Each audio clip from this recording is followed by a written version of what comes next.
Welcome to the Two Chicks with Hiking Sticks podcast. We cover all things natural, cultural, and historical in the world around us. Sit back and enjoy our sometimes snarky, often funny, and never dull. Howdy, everybody. This is Susan with Two Chicks with Hiking Sticks. I'm Monica. Gotta say it with oomph. Monica. Monica. Okay. What did you drink? I know, right? I don't know. Maybe I'm thirsty. Maybe I'm parched. I'm parched, I tell you. So we're back. The two chicks are back, and we're ready to talk about another wonderful, exciting Historical, cultural place. historical, cultural, and natural. Oh, natural. Forgot natural. That's what we two chicks talk about. And today is a really interesting one, and I don't know how many people have actually been to it. You don't even have to ask me if I've been to it. I am not even going to ask you. I'm pretty sure it's going to be no. Today we are going to cover one of our big 63 national parks. Oh. And it is Badlands National Park. Okay. I have been to this park twice. Really? It seems to be my running theme is I've been I was every gonna place say, twice. Which park have you not been to twice? That's what we need to do an episode on. Okay, there are a few of those. But anyhow, but Badlands, and so I'll tell you just a quick little story about my first time going to Badlands. The year was 2018. So my oldest sister had passed away, and so the remaining three of us sisters were going to go on a road trip because my oldest sister wanted us to do this road trip together. So we went on this road trip, and it was like a 5,000-mile road trip that we did. It was like 2 weeks, and we basically went north and made a little loop. One of the places that we went to was Badlands. We had never been, wanted to go. 2018, what did I know? Not a whole lot. But we went, and it was a cool experience for the remaining three sisters. And we took my oldest sister I put her picture on a stick. So when we would do group pictures, we would always have my fourth sister there. So she was with us in spirit on our little trip. Yeah. That's actually great. Because, it was because of her. We three were together doing the trip for her. Right. So we would take pictures anyhow. But it was a nice driving trip because we all love taking road trips in my family. So we had gone up there to Badlands, and I didn't know much about it when I went there, other than it's in South Dakota. Right. And who in Texas goes to South Dakota? Not me. Exactly. There's one person, Monica. Monica doesn't go to South Dakota. But it was a really nice trip up there.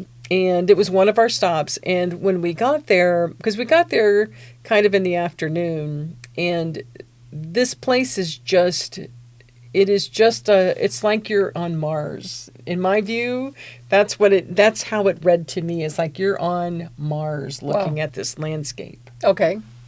So it was kind of neat. Anyhow, so this particular park we're going to talk about. Now, as with some of these sites that we go to or we talk about, they start first as like a national monument and then eventually become like a big national park. Mm-hmm. Because remember, to be a national park, it's got to go through a few more hoops than just becoming a national monument. Right. So back in 1939, it was designated as a national monument, but in 1978, it became a national park. So FDR is the one who first made it a national monument, and then it became a national park.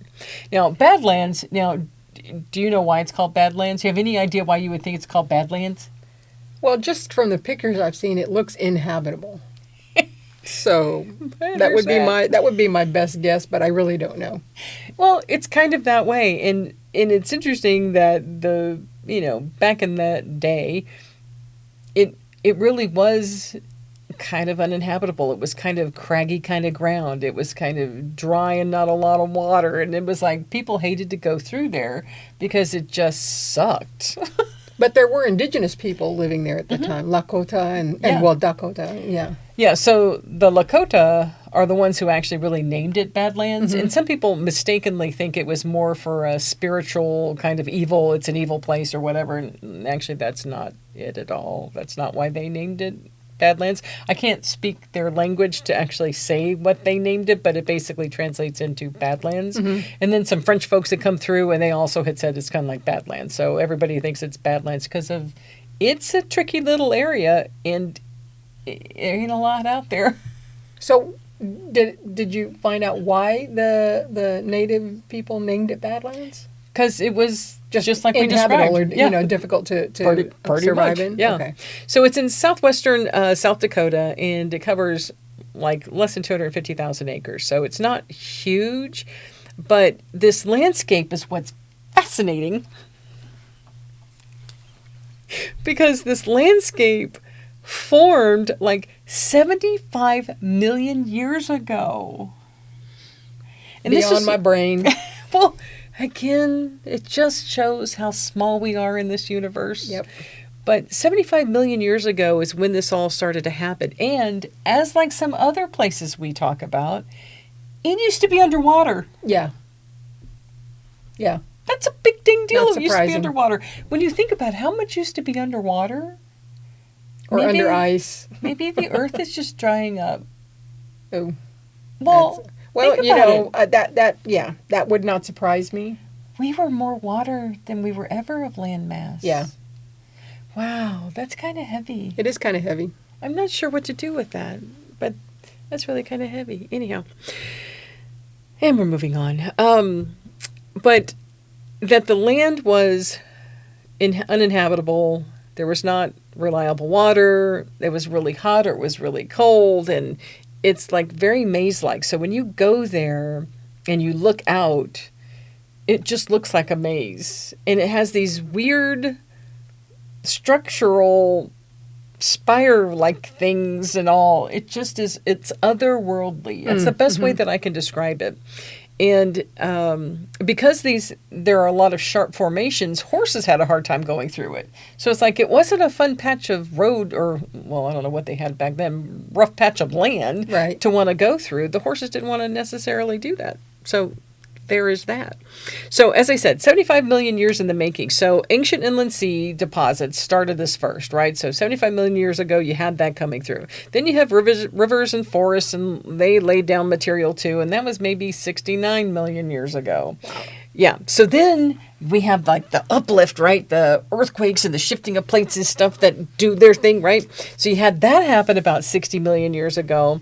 Then you have like Mother Nature doing the wind and the water kind of carving through things. And that was probably about 500,000 years ago. And then today you look out there and there is still erosion happening. Yeah. Constantly happening. And that's why they say, like, if you go to Arches National Park, like what you're seeing today may not be there in 10 years. It is very true. Well, you read about that all the time. You read about an arch somewhere that has collapsed, or boulders that were, on some kind of a sharp precipice, like a balanced balancing rock. their Don't get me started about balanced rock outside of Fredericksburg that some crappy people pushed over. That's not what I'm talking about.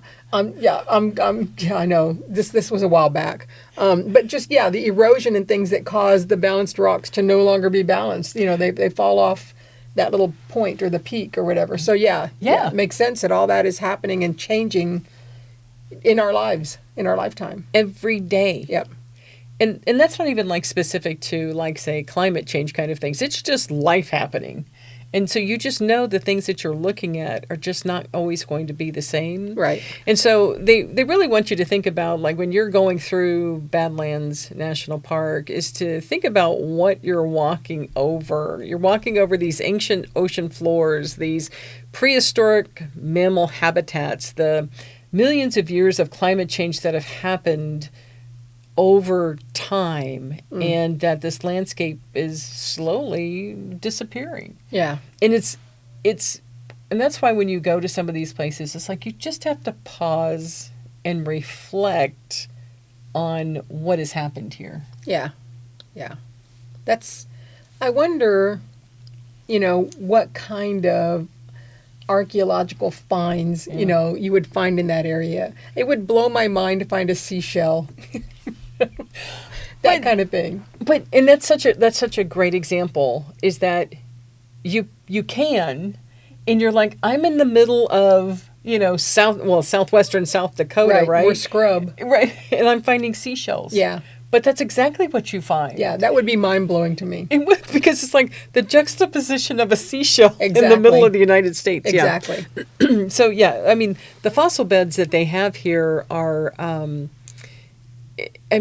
again, the preservation of this as a national park helps to preserve this place where these things came to settle because of what had happened millions and millions of years ago. And so things that have been uncovered in this area are, like saber-toothed predators and early camels and like different things like this that you would never think about being here in the United States in present day, but certainly existed back in that time. And this is some of the stuff that you learn when you go to Badlands. And so, yeah, the Lakota are the, I would say kind of like the indigenous folks. But, in the scheme of time, they've been there for like 11,000 years. Mm-hmm. But again, we're talking about an area that's been formed over 75 million years ago. So, yeah. Yeah, really, just when you stop and think about stuff like that, we are humans. We are just such babies in the span of time. We are babies in the span of time. We're like nothing. Yeah, really. And this was also an area that it used to be way back in the day. Tons and tons of bison, and then we've talked about in some of our other episodes where people gamed and hunted them and poached them or whatever, and they've been slowly reintroduced back into Badlands National Park. You can see lots of bison. You can see Dall sheep out there. So you've got animals that are making their comeback because, again, we're protecting a place for them to be able to come back and start to thrive. So nice. It's actually kind of cool. Now, this is a place, there's a lot of driving you can do around kind of Badlands, and you can kind of come in from the north or kind of come up from the south a little bit. The hiking, I didn't think there was a huge amount of hiking, but this is also kind of one of those places that's like, you don't necessarily have to stay on the trail because you can just kind of, if you want to walk, make sure you got plenty of water. But there is a particular a hike that is out there, and it's not that hard because the second time that I went in 22, and I want to say I went like in January, South Dakota, it was a little chilly. I was going to say, maybe not the best time to go. Oh, it wasn't so bad. It wasn't so bad. It was a little chilly, and there was still snow on the ground, but it was really kind of cool because I would say if I have one recommendation to give about going to this park, it is to go towards the afternoon to the evening. It's a dark sky park. Oh. And it is, the sunsets there are spectacular. Oh, nice. Okay. Mm-hmm. Yeah, I could see that. I'm like, the beauty and the color of the sky is just remarkable at sunset. I highly recommend that if you're out there, that's what you should do. Now, nice. So there was one of the trails that we went on that you kind of go off and they have a little bit of a catwalk, and then you can just step down onto kind of the rocks and stuff. And it's really cool. And I wish I had done a picture of me standing in the midst of these rock formations, because you can zoom in and go, oh yeah, you're on a little, trail, whatever, in these rocks or whatever. You zoom out, you realize how small you are in comparison to what's around you. Oh, wow, that's cool. Yeah, I don't really have a good picture that shows that. I have pictures of what those sculptures kind of look like, but not me in comparison to those.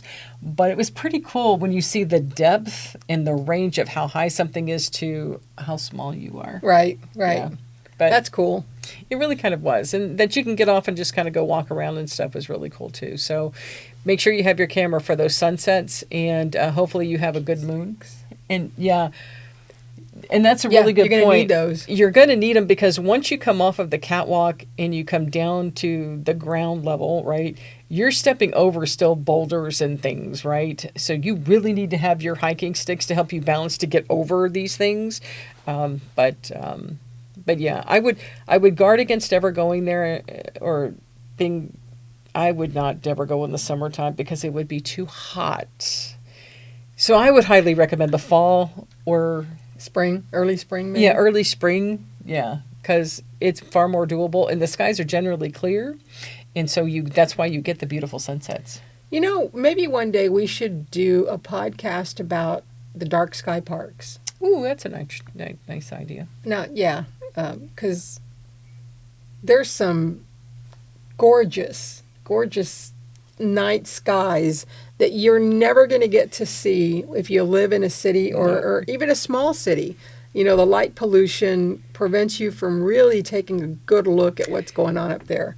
And it's worth finding a park, I think, that is a dark sky park, and at least going out one night and just enjoying the view. And I'll just say this, and I don't think we've covered Bryce Canyon National Park, but Bryce Canyon National Park in Utah is a dark sky park. And so we were there for the dark sky. So like we had, loaded up our blankets and everything because, I don't know, we were like there in the fall and it was really cold. It was like 30 degrees out there.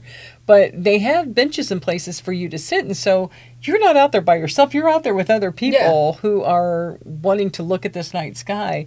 And it just is breathtaking because you realize just how much noise, light pollution that we have in our cities. Yep.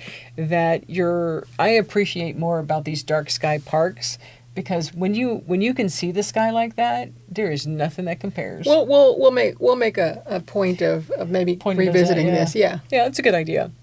So again, when you go to Badlands National Park, now one of the things, there's a highway that runs right by Badlands National Park where you turn off and you go into Badlands. But everybody told us when we were going to Badlands, because we were going to Badlands and like Mount Rushmore and things like that over kind of all in that area. They said, you have to go to this place called Wall Drug. Okay. Yeah. And then the recommendation was you have to go eat one of their donuts. Oh, okay. All right. So, of course, me and my sister's like, well, all right, we'll do that. Twist my arm.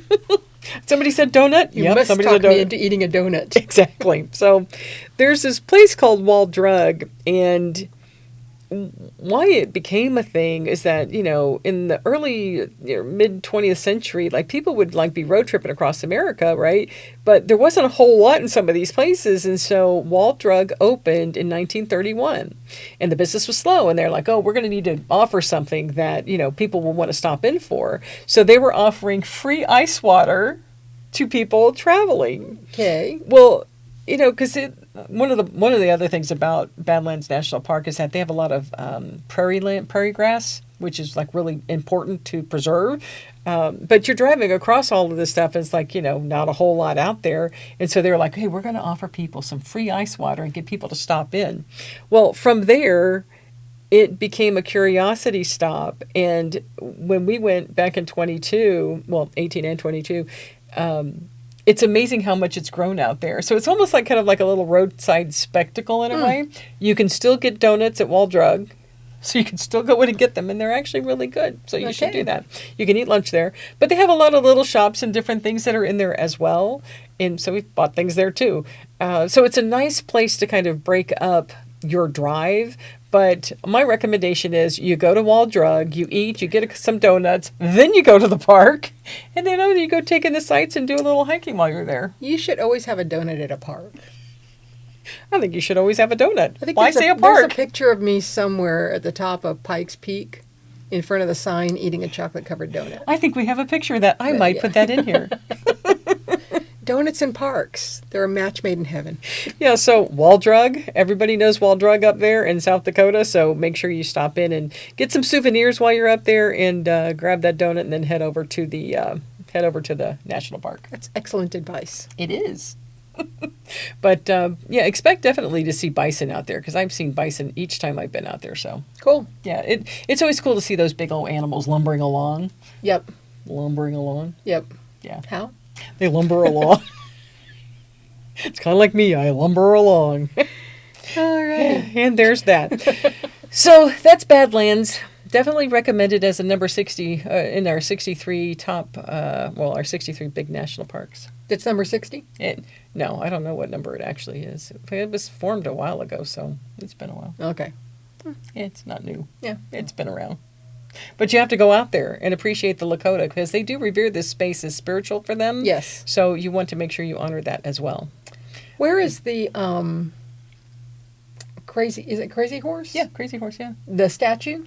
Well, the one that they're building, yeah. Yeah, they've been building it for like 100 years. Because they're not taking federal funding for it. Right. Yes. Uh-huh. Yeah, so it's taking them 100 years so far they've been working on this, and But you can see his hand. huge. It is. Yeah. Have you seen it? No, I want to go see it. That's the reason I'd like to go out there. But yeah, you really need to go out there and go to the Crazy Horse Monument, That's which cool. is not under the National Park right, Service. right.